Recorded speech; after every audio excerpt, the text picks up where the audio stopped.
a little bit about your practice and what types of clients you serve, perhaps? Sure. Mostly what I do now is teach people how to become a hypnotist, right? I still see clients. Most of the clients that I work with are business professionals that are trying to overcome self-limiting beliefs to accelerate their career further. I do a lot of work with athletes to help them to get into peak performance states for either the training that they're doing or the upcoming event. And then just through referrals from different people, I still do occasionally one-on-one change work for people who want to overcome things like fears and phobias or smoking and the normal stuff that most people would go to a hypnotist for. Right. So can you talk a little bit about how subconscious mind influences our behaviors, decisions, attitudes? Oh, sure. Yeah. So if we think about the subconscious mind versus the conscious mind, and really it's all one mind, right? We don't have like two different brains in there. But what we're consciously aware of is only 7 plus or minus 2 bits of information per second, right? Where the unconscious mind is aware of 2 to 3 million bits of information per second. Wow. Right? The unconscious mind, if you think about it, controls all of our behavior. It controls our blood flow. It controls body temperature. It controls the things that we dream about. It controls our imagination. All these things. If you considered that if we had to think consciously about every single thing we had to do every day, right? I had to think about, now I got to breathe in, now I got to exhale, right? Now I got to take a step, now I've got to, it would be too overwhelming. We wouldn't be able to survive. So the subconscious mind is really the 800-pound gorilla in the fight, if you will. It really drives and controls everything, even to the point where what we consider to be willpower is actually influenced by the subconscious mind. We don't have enough conscious control to be able to change what the unconscious mind drives, right? And we can talk a little bit about that if you would like to. So, we talk about it in terms of two minds, the conscious mind and the unconscious mind, just because it's easier to conceptualize that way. But the unconscious mind really drives everything. We have patterns that we execute for everything that we do. We have a pattern for how we brush our teeth and how we tie our shoes, how we pick a mate, how we pick a job, how we decide whether to fight or to run away, right? And those patterns are executed by the unconscious mind so that we can go through our daily routines and do these things unconsciously without thinking about it. The only time we think about it again is, say a 5-year-old comes up to you and says, "Can you show me how to tie my shoe?" Now you got to sit there and remember, I got to go over and I got to through, but otherwise you would just tie your shoe and you'd be done with it, right? That unconscious competence that's occurring are these unconscious patterns that are running that are controlled and managed by the unconscious mind. Right, so with the unconscious mind being responsible for so many more decisions or attitudes that we have in our everyday lives, making big and small decisions, where do you come in and how do you help people change some behaviors? And throughout this conversation I may say unconscious or subconscious, and they're really the same thing. So most of what people understand about hypnosis is completely wrong, because it's based on what they see in the movies and the TV. They think it's, it's this power that the hypnotist has over somebody, and it's completely inaccurate. Hypnosis is not something that was invented in a laboratory. It's a natural human state that we all experience multiple times during the day. We're just not consciously aware of when it happens. I mean, if you've ever been so focused in your work that you lose track of time, you lose track of whatever, anybody else in the room, that singular focus of attention is a hypnotic state. Okay? That state of flow that state of flow, exactly, is a hypnotic state. When you're in that level of concentration, you're at your peak performance. You're at your best, right? It's when we start to doubt what we're doing, we get in too much conscious interference, we get in our own way, and that's when we start messing up. But when we're in that flow state, we are just performing right where we need to be. As a hypnotist, my job is to help guide people to that state on purpose as opposed to by accident, which is what they would normally experience. Because once they can trigger that purposefully, they can control a lot of different things that are going on in their lives. Sounds powerful. Yeah, Sounds it really really exciting. It makes me want to try it. So, is hypnosis for everyone? I guess you kind of answered that question already. Is it for everyone, and can everyone benefit from hypnosis to the same extent? Whether they believe in hypnosis or not, they're hypnotizing themselves every single day through their own self-talk. Right? How many times have you heard somebody say, well, I can't do that, or that's not possible for me, or that's too difficult, or something? That's a self-suggestion. You know, we are born natural hypnotists, and we are our own best influencer. Because we might filter out what other people say to us, but we don't filter out what we say to ourselves. And we'll say worse things to ourselves than we would say to someone else. So when somebody says, I can't do something, or they ask the question, right? You know, Anthony Robbins once said, the quality of your life is based on the quality of the questions that you ask yourself. And there's a lot of truth in that, because the unconscious mind, the subconscious mind, doesn't like unanswered questions. And so if you ask yourself a question, why can't I do something? Then your subconscious mind has to answer it. And what it's going to bring into your conscious awareness is all the reasons why you can't. Okay? Because it wants to answer that question. But a simple change in the question from why can't I to how can I? Now your subconscious mind has to answer that question. And it's going to bring into your conscious awareness about, well, what about this? Have you tried that? Well, here's an experience that you had that's related to that. Can you do something similar? It starts to change your perspective and your perception of the world to possibilities as opposed to limitations. Right? So the very first thing that someone can do is just be aware of the things that they're saying to themselves and just make that simple shift. Anytime they catch themselves saying something that is negative or limiting, change the question.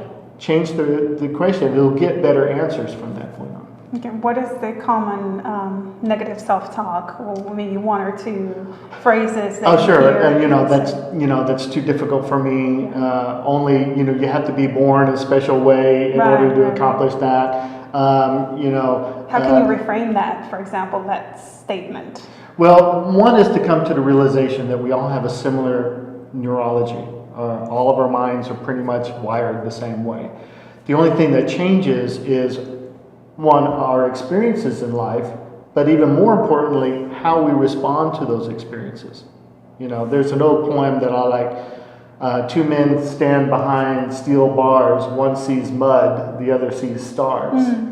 Right? So they're both in the same situation, but one chooses to take a negative view while the other one is more aspirational. Right? So if we focus on the positive, we'll get more positive things. So there's the reticular activating system. I'm going to get a little bit technical. The reticular activating system in the brain, which brings out into our awareness those things that we focus on or that are currently in our conscious awareness. If you've ever bought a new car and drove out on the freeway, it seems like everybody now has that car. You start to see it everywhere. Yeah. It's not because they snuck into the dealership behind you and everybody said, what you going to buy? And then everybody bought the same car. It's because now that vehicle is part of your conscious awareness, and so you're more aware of it.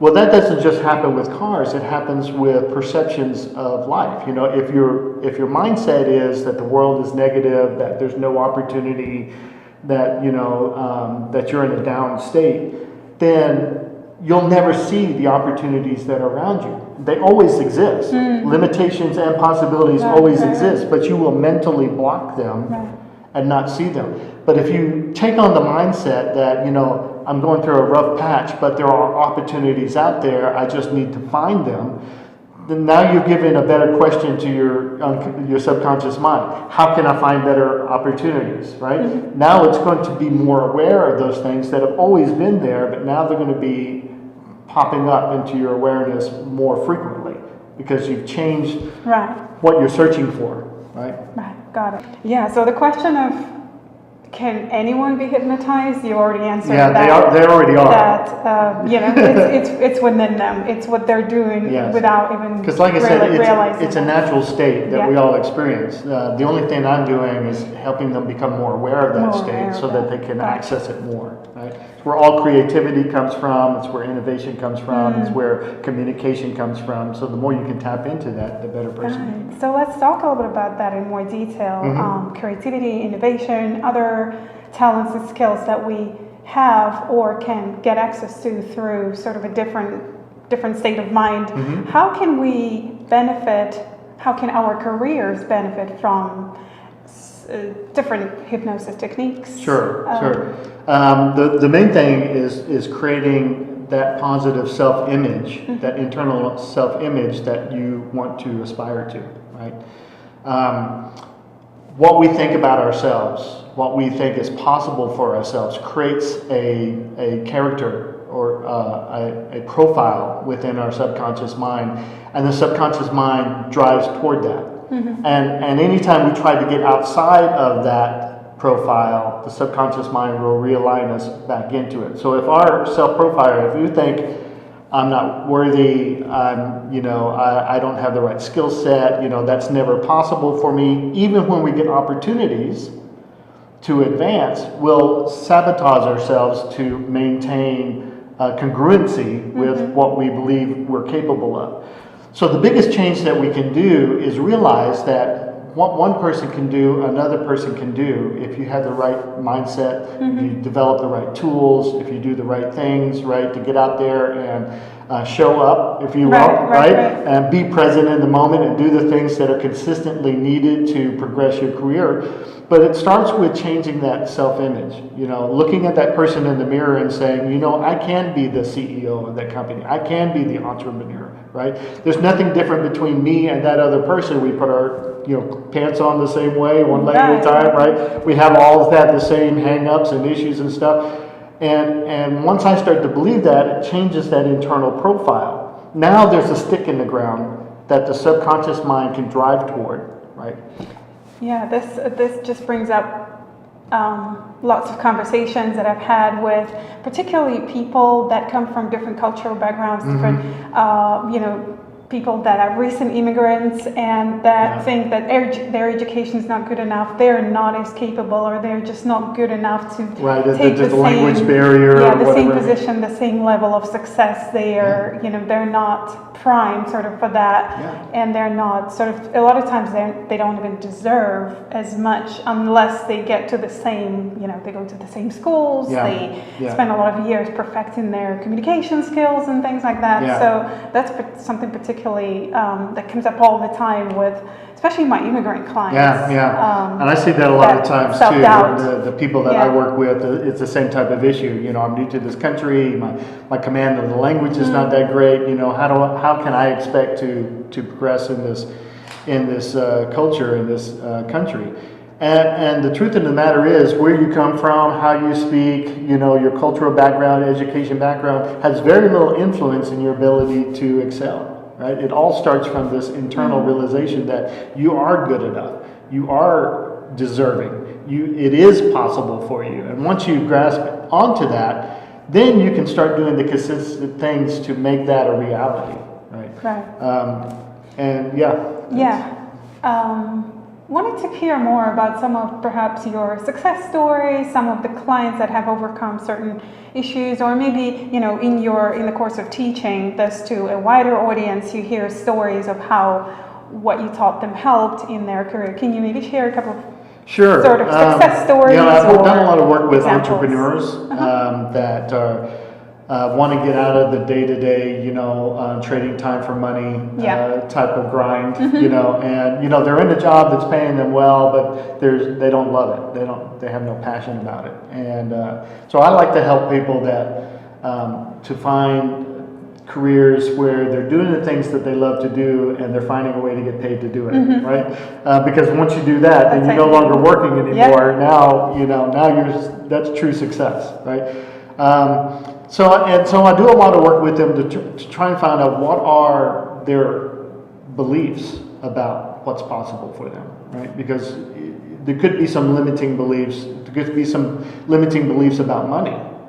I've worked with a lot of clients who say, they want to be financially successful, But they have this limiting belief that says, you know, that people who are rich or successful are not good people, right? That they, I hear you know, that they've too, stepped on people to climb the ladder, that they're stingy and selfish and stuff like that. And that's a perception. That's a limiting self-belief. So it's, you know, the thing that I try to communicate to them is money is an enabler. If you're a bad person, money just allows you to be more bad. But if you're a good person, then you can do more good when you have more time and more money. So I worked with this one lady who, she was just trying to advance in her career, and she was trying to get a new job at another firm, right? And she applied for it like people normally do, but the position she applied for, the company had just had a mindset of this position is worth X number of dollars, right? But what she was going to be able to bring to the table was much more experience and value than what the job description was. So I helped her to understand that value that she brings to the table and communicate that to the client, to help them to believe and understand that what they're getting is far much more value than what they had, the price tag that they had put onto that offer, right? So we spent a couple of minutes talking about what she had to offer, and I helped her to craft just a single paragraph in a follow-up email, and was able to get another $15,000 increase in their offer because we were able to change that perception of what she was bringing to the table. So it just shows how powerful and influential perception can be, right? And but it starts with the person. She had to believe that those things about her were true, which they definitely were. We weren't trying to pull wool over anybody's eyes. We were finding those qualities that already existed within her and bringing them to the surface so that other people would see the value as well. Right. Just recently worked with two young ladies who wanted to become entrepreneurs, but they didn't know if that was possible for them. They had this craft that they were engaging in. They had a lot of people asking them for commission work and stuff like that, but their business was something that other people do. So again, I had to work with them to understand that one, they had to believe that it was possible for them, so that was that internal mindset that they had to take on, and two, realize that success, was it George Burns, I think, said 99% of success is just showing up. So just taking action. So a lot of people will dream about success, but then they won't do anything about it. And talk about it. So it's if you want to win the lottery, you got to buy a lottery ticket. You can't just ask the universe, hey, make me a winner. It's just not going to happen. So you got to be real clear what it is that you want, and then you got to figure out what are the steps to get there, and then you got to be consistent in taking action on each one of those steps. So being clear about what you want, setting the goals, and then actually taking action on those goals. So I worked with these two young ladies, and now they have a business. They're just in the startup phases, but they were able to overcome all those self-limiting beliefs, and now they're just fired up, and they're ready to take on the entrepreneurial world. So. And many different cases like that. Yeah, and if you think about the fact that a lot of us have skills, a lot of us have similar educational background. If you look at, let's say, any industry really, a lot of candidates may have the same degree or the same years of experience. They bring, on the surface, they bring the same sort of skill set and foundation of skills to the table, but what sets one apart from the other? Why would I hire A versus B? Right. A lot of it is internal, isn't it? And being able to project that and communicate that. Because if you look at an organization, basic skill sets can be taught. Right? If you come in with a foundational understanding of what's necessary for the job, the rest of that, internal processes can be taught. What's more difficult to teach is the interpersonal skills, the innovative mindset, the leadership skills, and things like that. So working with people to bring those things to the surface, because any of us that have been working for any period of time, we've developed some level of each one of those skills. So we may not perceive that we're good communicators or good leaders, but we can I can take someone through their resume and say, okay, tell me about this project. What was your role there? What are some of the things that you did? How did you influence the outcome of that project? And point out to them areas where they've been liaison, to communicate across multiple groups, where they've come up with an idea to be innovative, where they've demonstrated leadership and consistency. So helping people to realize that those things exist within them helps to change that internal perception, right? Because we don't critically look at ourselves as we're this great person, right? We don't want to pat ourselves on the back or toot our own horn or anything like that. But it's important to take a moment, and not from an egotistical way.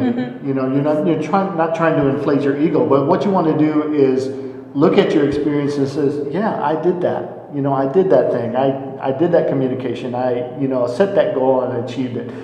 And when you bring that to the surface, when you bring that to the light, it comes out in the way you communicate with people. It builds up that confidence in an interview. Confidence, right? The key word. Half of the success it really is, in interviewing is confidence. When somebody calls you in for an interview, most people will go into an interview, a job interview per se, with this, I hope I get this job. The first thing you need to realize is they got the call. Right. This company saw something in them, in just their resume or something that sparked an interest.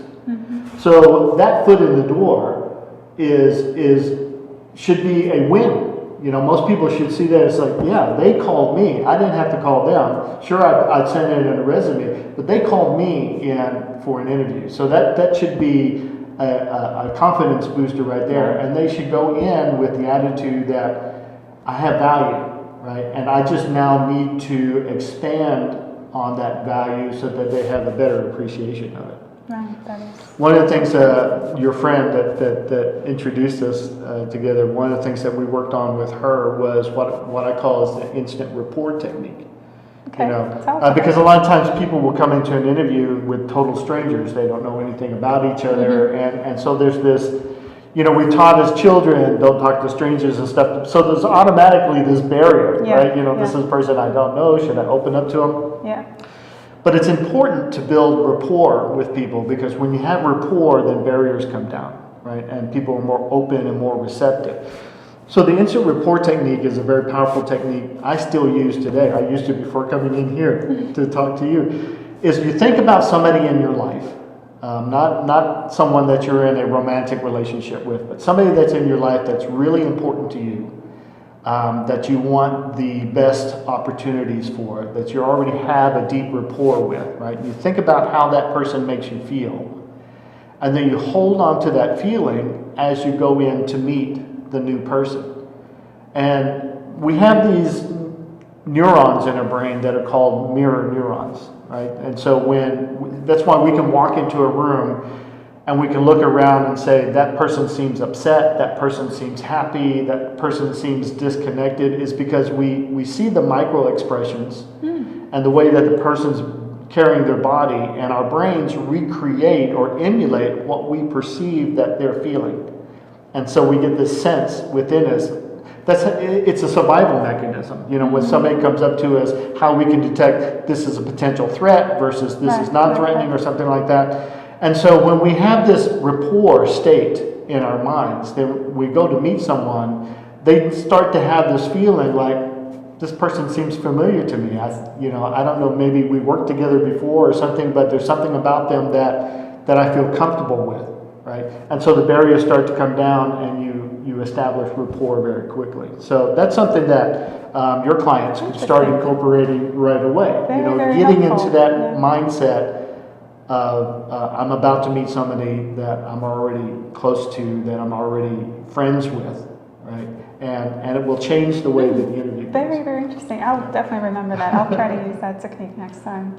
So can we talk a little bit about the difference between NLP and hypnosis, if there is? Sure, yeah. one? So NLP is based on hypnosis, right? Okay. So John Grindler and Richard Bandler, they studied Milton Erickson, which is kind of the father of modern day conversational hypnosis, and they studied Virginia Satir, who was a very successful counselor, like couples counseling. Okay. But they all used hypnosis as the foundation of how they communicated. So what Bandler and Grindler did was they studied the processes that were used, the mindset that they had when they would work with their clients.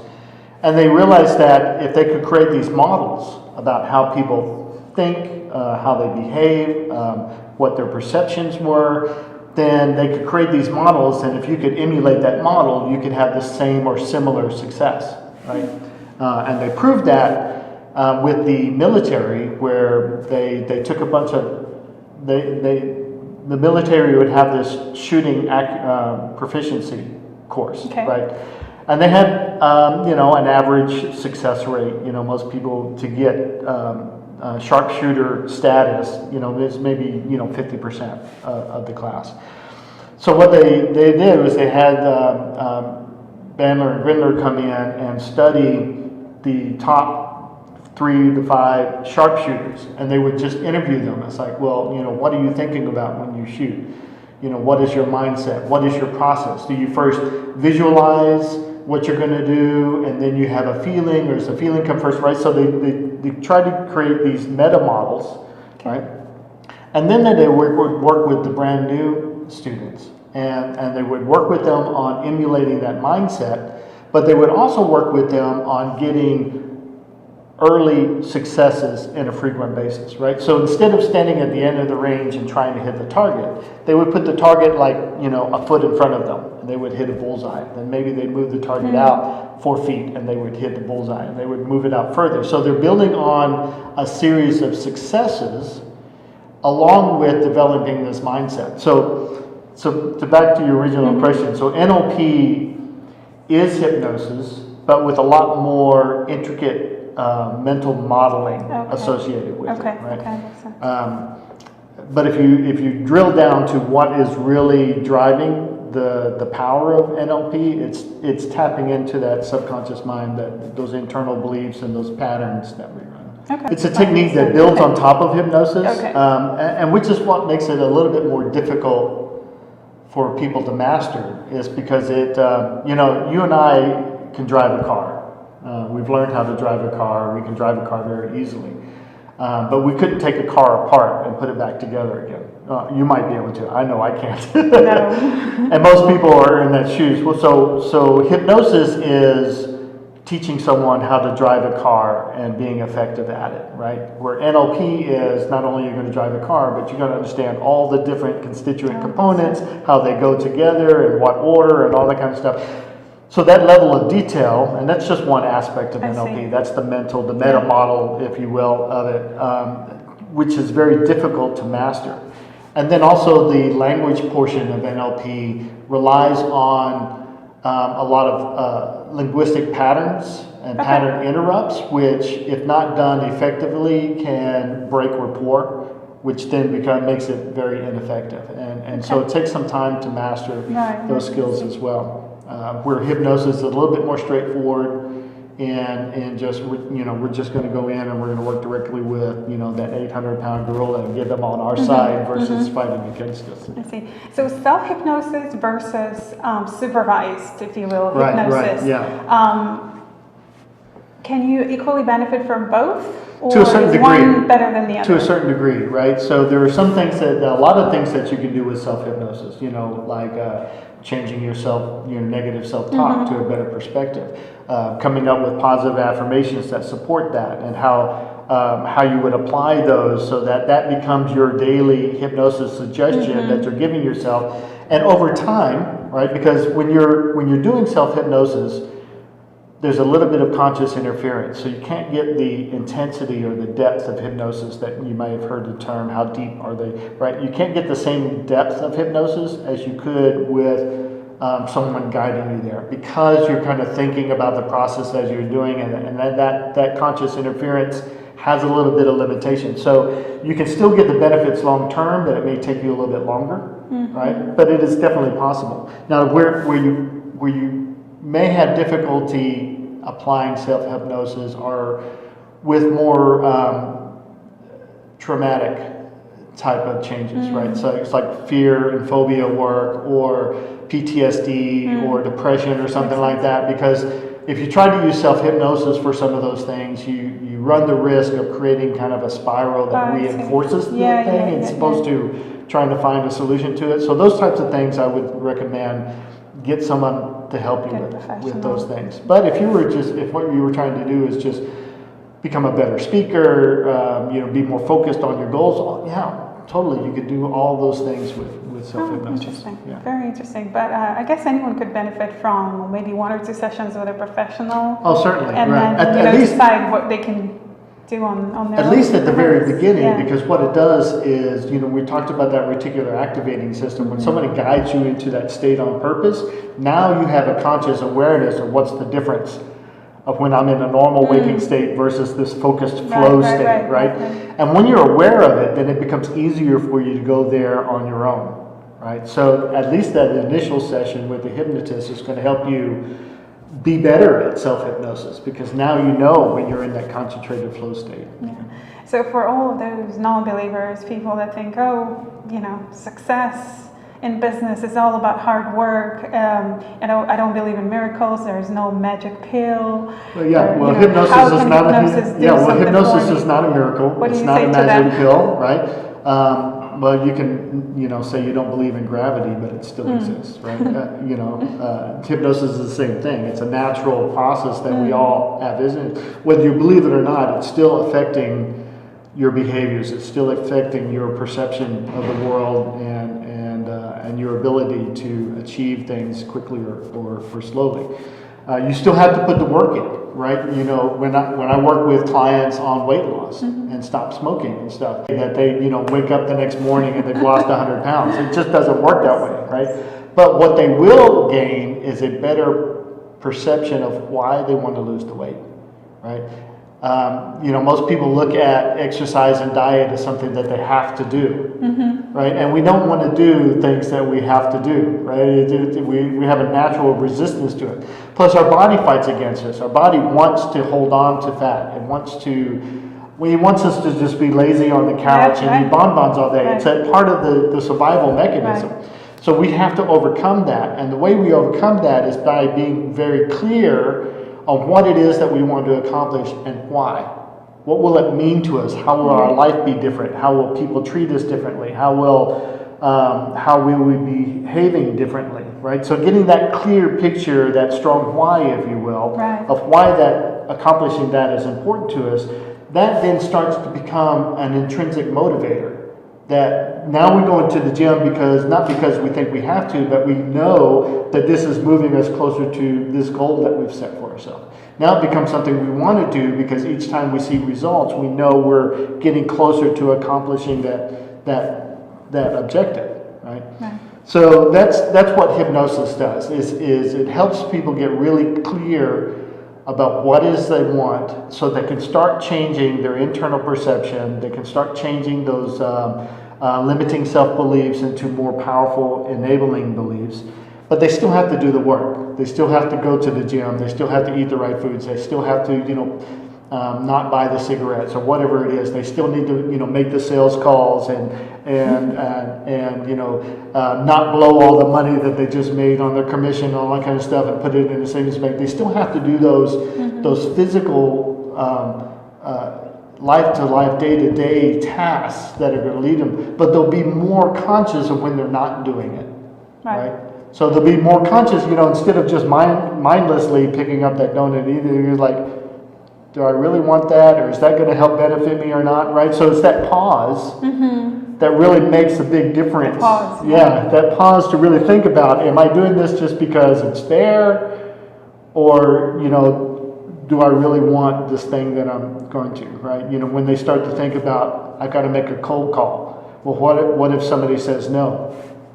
Well, if they got the mindset that it's a numbers game, and each no gets them closer to the yes, then they're going to be looking forward to a no, right? They get a no, I'm just like, yes, just one more, and I should reach my goal, right? It's a different mindset versus being a fearful thing. Now it becomes something they look forward to, and that will change the way they're perceived over the phone or in person or something like that. Because, you know, we've all encountered sales. I don't come diverging a little bit, but No, that's all. we've all encountered salespeople that all they were interested in was the sale, was the commission, right? And we've encountered other salespeople that genuinely wanted to help us find what we were looking for, right? It's the difference between wanting something from someone versus wanting something for someone, right? If we're wanting something from someone, that's coming from a place of scarcity. That's a neediness, right? And we will pick up on that as human beings and say, you know, well, maybe, you know, this is not where you want to stick your umbilical cord. You know, go find your fix somewhere else. Versus when somebody really wants something for us, whether they get the benefit or not, but they genuinely want to see us succeed or find the thing we need or whatever, we pick up on that as well, and that compels us to want to do business with that person. Yeah. You know, I've had So salespeople that said, we don't have this item, but if you go down the street to a competitor, you can find it there.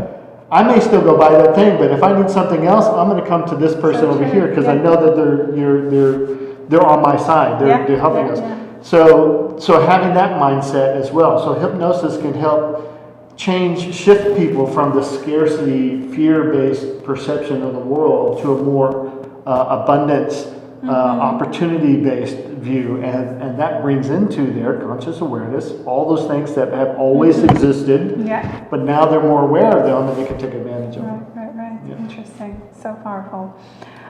So for our creative friends, what can we do to sort of bring more creativity to life? Is there any technique or maybe advice that you would give to somebody who is in a creative field and just needs to? They get writer's block, or they get they yeah, get stuck. yeah. You know, I have a little bit of a creative background, and I know that the difficulty of being creative on demand, right? But it's just like anything. If there's a mind-body connection. And you can either have your creativity spark and drives your physical behavior, or you can go through the act of doing something creative and then creativity comes, right?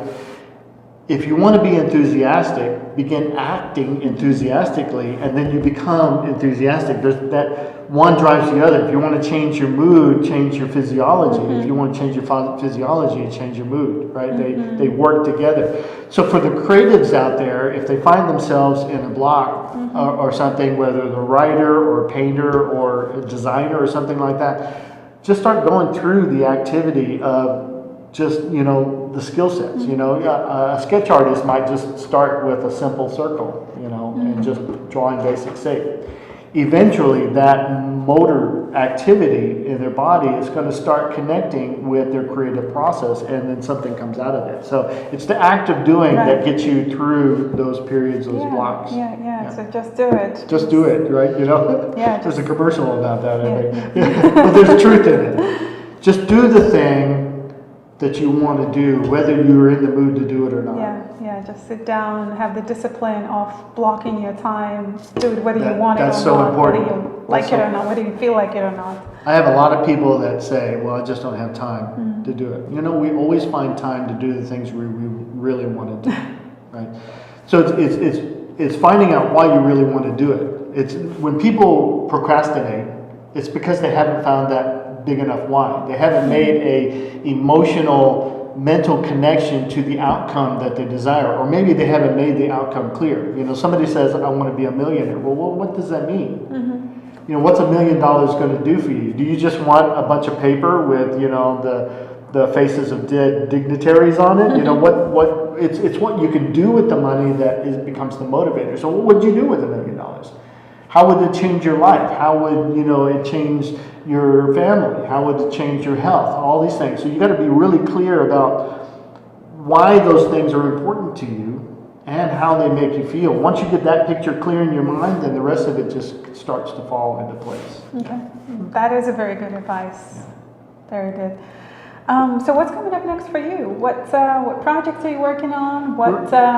So I've done a lot of live workshops, and I'm in the process of moving much of that stuff online because I have a YouTube channel and I have a lot of international followers. And we'll be sure to follow. Okay, to sure, yeah. share that information. Yeah, and so I have a lot of international followers, and they're always saying, when are you going to come to India? When are you going to come to England? When are you going to come to Australia? And all this kind of stuff. And logistically, it's just not possible for me to go all these places. So I'm working on getting a lot of my training and educational material online so they're accessible anywhere, 24 hours a day, no matter where you live in the world.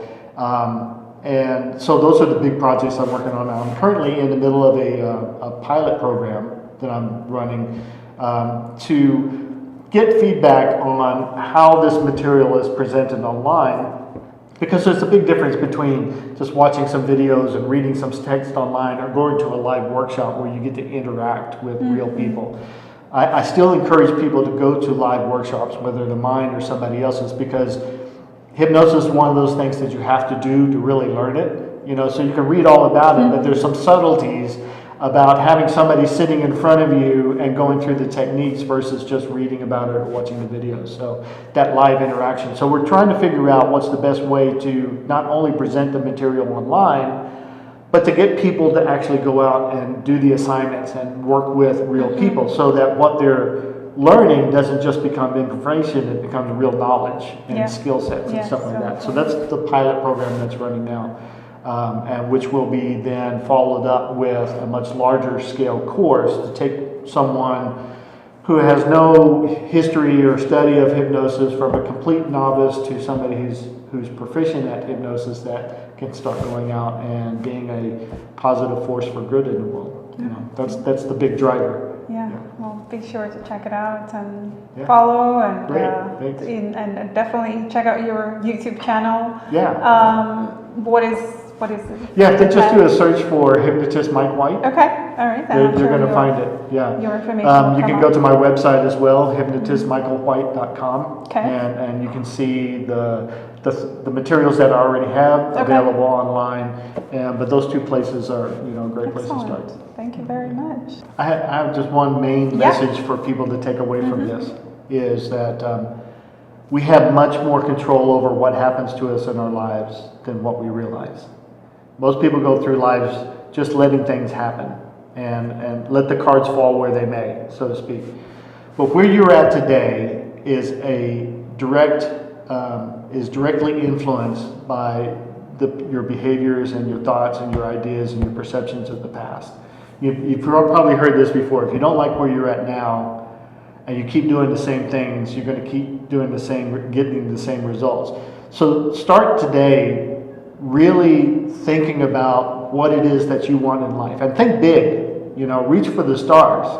We wouldn't have gotten to the moon if we didn't think beyond that, right? So you got to reach for the stars and really think big, and you're going to land in a much more successful, powerful place than you ever thought was possible for you, just by changing your views, your perspective, and your perception of what's possible.